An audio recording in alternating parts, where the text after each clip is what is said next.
अगर मैं आपसे कहूं कि दुनिया के सबसे बड़े और तपते हुए रेगिस्तान सहारा के बीचों बीच मीठे पानी की विशाल झीलें मौजूद हैं, अगर मैं आपसे कहूं कि ये झीलें कोई कुदरती करिश्मा नहीं बल्कि इंसानों द्वारा बनाई गई हैं, और अगर मैं आपसे ये भी कहूं कि इन झीलों को बनाना कभी असल प्लान का हिस्सा था ही नहीं, ये बहुत बड़े प्रोजेक्ट की अनचाही और एक्सीडेंटल पैदाइश है, आप यकीनन सोचेंगे कि ये किसी साइंस फिक्शन फिल्म की कहानी है। लेकिन ये 100% सच है और ये तस्वीरें आज भी सैटेलाइट पर मौजूद हैं। ये कहानी है इंसान के जिद की, प्रकृति से टकराने की, एक ऐसे महत्वाकांक्षी सपने की जो अरबों डॉलर डुबोने के बाद नाकामी के कगार पर था। ये कहानी है मिस्र के सबसे बड़े और सबसे विवादित प्रोजेक्ट की, द न्यू वैली प्रोजेक्ट, जिसे तोशका प्रोजेक्ट के नाम से भी जाना जाता है। एक ऐसा प्रोजेक्ट जिसने रेगिस्तान में एक नकली नखलिस्तान तो बना दिया, लेकिन उसके पीछे छिपे हैं कुछ ऐसे गहरे सवाल, ऐसे अनजाने खतरे और एक ऐसी कीमत जो आपको सोचने पर मजबूर कर देगी। तो चलिए आज पर्दा उठाते हैं सहारा के इस छिपे हुए रहस्य से और जानते हैं आखिर ये पूरा माजरा है क्या। मिस्र एक ऐसी देश जिसकी 95% से ज्यादा आबादी नील नदी के किनारे एक पतली सी पट्टी में रहती है। सदियों से नील नदी ही मिस्र की जीवन रेखा है, लेकिन 20वीं सदी के अंत तक मिस्र एक चुनौती से जूझ रहा था। बेतहाशा बढ़ती आबादी और खेती के लिए जमीन की भारी कमी। उस समय मिस्र की आबादी हर साल 10 लाख से भी ज्यादा की रफ्तार से बढ़ रही थी। करोड़ों लोगों का पेट भरने के लिए और उन्हें रहने की जगह देने के लिए मिस्र की सरकार ने एक बहुत ही साहसिक और अविश्वसनीय योजना बनाई। योजना थी सहारा रेगिस्तान के बड़े हिस्से को खेती लायक जमीन में बदलना। इस सपने को साकार करने के लिए 1997 में न्यू वैली प्रोजेक्ट या तोशका प्रोजेक्ट की शुरुआत हुई। इस प्रोजेक्ट का मकसद था नील नदी के पानी को रेगिस्तान तक पहुंचाना और लगभग 5 लाख एकड़ जमीन को हरा भरा करना ताकि एक नई नील घाटी बसाई जा सके। ये सिर्फ खेती का मेगा प्रोजेक्ट नहीं था, बल्कि रेगिस्तान के नए शहर बसाने और आबादी के दबाव को कम करने का एक मेगा प्लान था। इंजीनियरिंग का चमत्कार। अब सवाल ये था कि नील नदी का पानी सैकड़ों किलोमीटर दूर रेगिस्तान तक कैसे पहुंचाया जाए। इसका जवाब था इंजीनियरिंग का एक बेमिसाल नमूना।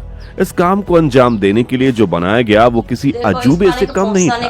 प्रोजेक्ट के तहत नील नदी पर बने आसवान हाई डैम से बनी विशाल नासिर झील से पानी को रेगिस्तान में ले जाने की योजना बनी। इसके लिए दुनिया का सबसे बड़े पंपिंग स्टेशन का निर्माण किया गया, जिसका नाम मुबारक पंपिंग स्टेशन रखा गया। ये स्टेशन इतना बड़ा है कि इसमें 24 भीमकाय पंप लगाए गए जो हर दिन लगभग 2.5 करोड़ क्यूबिक मीटर पानी उठा सकते हैं।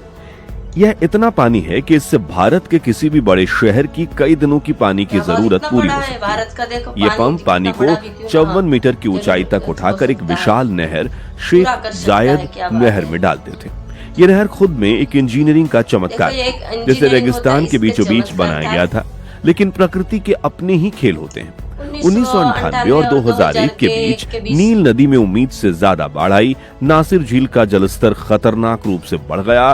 डैम को बचाने के लिए अतिरिक्त पानी को तोशका डिप्रेशन यानी रेगिस्तान की एक नीची घाटी में छोड़ दिया गया, और फिर जो हुआ वो किसी चमत्कार से कम नहीं था। अरबों टन मीठे पानी ने रेगिस्तान की सूखी धरती पर विशाल झीलों का एक समूह बना दिया, जिन्हें आज तोशका झीलों के नाम से जाना जाता है। ये झीलें इस प्रोजेक्ट का हिस्सा नहीं थी, बल्कि एक अनपेक्षित और खूबसूरत परिणाम था। चुनौतियां, असफलता और प्रोजेक्ट का पुनर्जन्म। तोशका प्रोजेक्ट की शुरुआत तो बड़ी धमाकेदार हुई, लेकिन जल्द ही ये सपना एक बुरे ख्वाब में बदलने लगा। रेगिस्तान की भीषण गर्मी और तेज हवाओं के कारण भारी मात्रा में पानी भाप बनकर उड़ रहा था।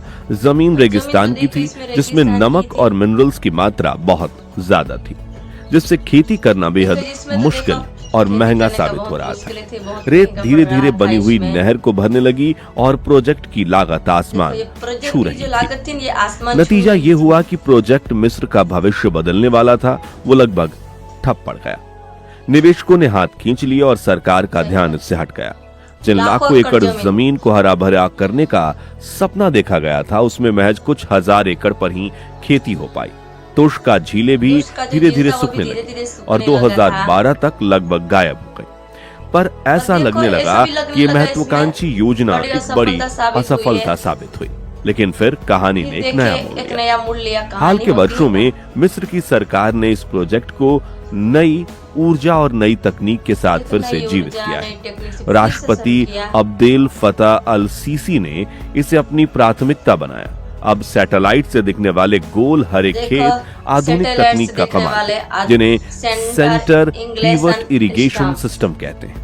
ये तकनीक पानी को सीधे पौधों की जड़ों तक पहुंचाकर बर्बादी रोकती है। सोलर पावर का इस्तेमाल करके पंप चलाए जा रहे हैं और सरकार का लक्ष्य लाखों एकड़ जमीन को फिर से खेती लायक बनाना, जिस पर गेहूं, खजूर, अंगूर और जैतून जैसी फसलें उगाई जा रही हैं। और किस्मत ने साथ भी दिया। 2019-21 में नील नदी में फिर से बाढ़ आई और सूखी पड़ी तोषका झीलों को एक बार फिर से लबालब भर दिया। पर्यावरणीय चिंता। तोषका प्रोजेक्ट आज मिस्र की खाद्य सुरक्षा के लिए एक नई उम्मीद बनकर उभर रहा है। ये लाखों लोगों के लिए रोजगार और नए शहर बसाने की क्षमता रखता है। लेकिन इस कामयाबी के पीछे कुछ गंभीर सवाल भी छुपे हुए हैं। सबसे बड़ा सवाल यह है कि पानी का सवाल। मिस्र पहले से ही पानी की कमी से जूझ रहा है और नील नदी के पानी पर उसकी निर्भरता 97% है। ऐसे में रेगिस्तान में अरबों लीटर पानी छोड़ने का ये प्रोजेक्ट क्या टिकाऊ है? विशेषज्ञ चिंता जताते हैं कि इससे नील नदी के बहाव पर असर पड़ सकता है, जिससे डेल्टा क्षेत्र की खेती और पर्यावरण को नुकसान पहुंच सकता है। यह मामला सिर्फ मिस्र के अंदर का नहीं है, इसका असर अंतर्राष्ट्रीय भी है। नील नदी 11 देशों से होकर गुजरती है और पानी को लेकर पहले ही तनाव है। खासतौर पर इथोपिया का ग्रैंड इथोपियन रेनेसा डैम एक बड़ा मुद्दा है। मिस्र को डर है कि उस डैम की वजह से उसके हिस्से का पानी कम हो जाएगा। ऐसे में तोषका जैसा प्रोजेक्ट खुद इतना ज्यादा पानी जो इस्तेमाल करता है, इन विवादों को हवा दे सकता है। अब जब हम मिस्र की इस कहानी को देखते हैं तो हमें अपने देश की तस्वीरें भी याद आती हैं। हमारे देश में का भी एक बड़ा हिस्सा गरम और शुष्क है, जहां पानी की कमी एक बहुत बड़ी चुनौती है। बढ़ती आबादी का दबाव और खेती के लिए जमीन और पानी की बढ़ती मांग, ये समस्याएं हमारे लिए नई ला रही हैं। मिस्र की ये कहानी हमारे देश के लिए एक आईने की तरह है। हमने भी नदियों को जोड़ने वाले सूखे इलाके तक पानी पहुंचाने के बड़े बड़े सपने देखे और हमारे यहाँ भी ऐसे प्रोजेक्ट्स पर हमेशा यह बहस होती है कि क्या विकास के लिए पर्यावरण को दांव पर लगाना सही है। मिस्र का तोषका प्रोजेक्ट हमें एक सबक सिखाता है। बड़े सपने देखना और उन्हें पूरा करने के लिए साहसिक कदम उठाना जरूरी है, लेकिन साथ ही हमें प्रकृति का सम्मान करना और अपने संसाधनों का इस्तेमाल बहुत सोच समझकर करना होगा। हमें ऐसे में समाधान खोजने होंगे जो लंबे समय तक चल सके और हमारी आने वाली पीढ़ियों के भविष्य को भी सुरक्षित रखें। तोषका प्रोजेक्ट इंसान की उस अभ्युदय अदम्य इच्छा का प्रतीक है जो असंभव को भी संभव कर दिखाना चाहती है। ये रेगिस्तान में जीवन पैदा करने का एक जीता जागता प्रयोग है। ये प्रोजेक्ट सफल होगा या नहीं, ये तो आने वाला वक्त ही बताएगा, लेकिन इसने विकास और पर्यावरण के बीच संतुलन को लेकर एक वैश्विक बहस जरूर छेड़ दी है। क्या हमें प्रकृति के साथ चलकर विकास करना चाहिए या फिर प्रकृति को अपने हिसाब से ढालकर? तोषका की कहानी इसी बड़े सवाल का एक हिस्सा है। आपको क्या लगता है? क्या इस तरह के मेगा प्रोजेक्ट्स हमारी भविष्य की जरूरतों का जवाब है? अपनी राय हमें कमेंट्स में जरूर बताएं। अगर वीडियो इन्फॉर्मेटिव लगा हो तो इसे लाइक और शेयर करना ना भूलें। मिलते हैं अगली वीडियो में, तब तक के लिए ऐसी ही रोचक कहानियों के साथ आप जुड़े रहें। जय हिंद।